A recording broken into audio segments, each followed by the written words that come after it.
دلیل کے طور پر یہ پیش کیا جاتا ہے اللہ کے نبی صلی اللہ علیہ وسلم نے خود اس دن کو منایا ہے، پیر کے دن آپ نے روزہ رکھا ہے۔ سوال یہ ہے پیر کے دن اللہ کے نبی صلی اللہ علیہ وسلم کی ولادت، تو اللہ کے نبی صلی اللہ علیہ وسلم اپنے یوم ولادت کو سب سے زیادہ جاننے والے تھے۔ آپ نے پیر کا دن تو بتا دیا، لیکن آپ نے یہ نہیں بتایا وہ پیر کا دن کون سی تاریخ کو تھا۔ اس میں کوئی شک کی بات نہیں ہے کہ ہر مسلمان کے ایمان کا لازمی جز ہے کہ وہ اللہ کے نبی صلی اللہ علیہ وسلم سے سب سے بڑھ کر محبت کرے، اپنے آپ سے، اپنی اولاد سے، اپنے والدین سے۔ لیکن سوال یہ پیدا ہوتا ہے کہ یہ محبت کرنی کس طریقے سے، کیونکہ محبت اللہ کے نبی صلی اللہ علیہ وسلم سے یہ اللہ کی عبادت ہے،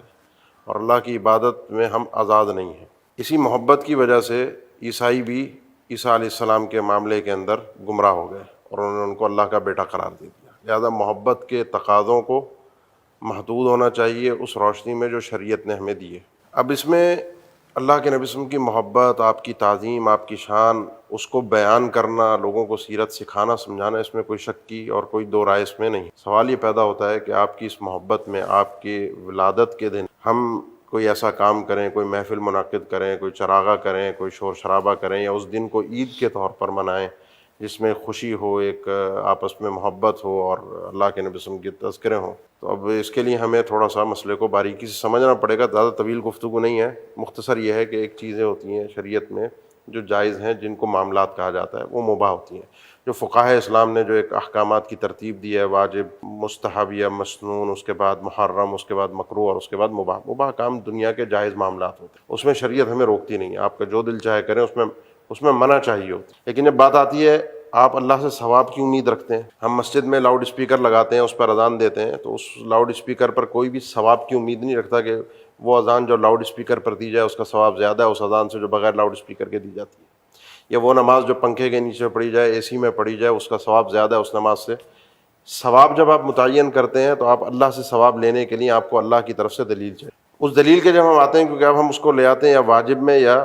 مستحب میں، شرعی جو اصطلاحات ہیں جو فقہاء اسلام نے ذکر کی، اس کے لیے ہمیں سیدھے سادے الفاظ میں دلیل چاہیے کہ اللہ کے نبی صلی اللہ علیہ وسلم نے اس دن کو منایا ہے کسی بھی انداز میں۔ اس دن کوئی ایسی تقریب منعقد محبت میں، صحابہ اکرام ہم سے زیادہ اللہ کے نبی صلی اللہ علیہ وسلم سے محبت کرنے والے تھے اور انہوں نے یہ کام نہیں کیا۔ باتیں آپ لوگ سنتے رہتے ہیں، پڑھتے رہتے ہیں، ان دنوں میں بڑی طویل گفتگو ہوتی ہے، بس سیدھی سی بات ہے، دین کا جب حصہ ہم اس کو قرار دیتے ہیں، اللہ سے ثواب کی امید رکھتے ہیں، اس دن کو خاص کرتے ہیں، اس دن کی خصوصیت کی دلیل چاہیے کہ اس دن کی تاریخ میں ہی اختلاف ہے۔ مزے کی بات یہ ہے کہ دلیل کے طور پر یہ پیش کیا جاتا ہے اللہ کے نبی صلی اللہ علیہ وسلم نے خود اس دن کو منایا ہے، پیر کے دن آپ نے روزہ رکھا ہے۔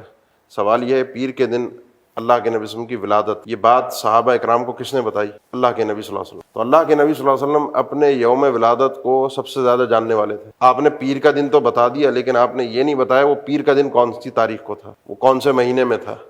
اور نہ ہی صحابہ نے اس چیز کا سوال کیا، نہ پہلے کبھی پوچھا کہ آپ کس دن پیدا ہوئے، نہ آپ کے دن بتانے کے بعد اس کی تاریخ کی تحدید کا سوال کیا۔ تو یہ دین جو ہے وہ دین عبادت ہے، یہ دین بدعت نہیں ہے، یہ چراغاں کرنے کا اور شور مچانے کا اور ہلڑ بازی کرنے کا دین نہیں ہے۔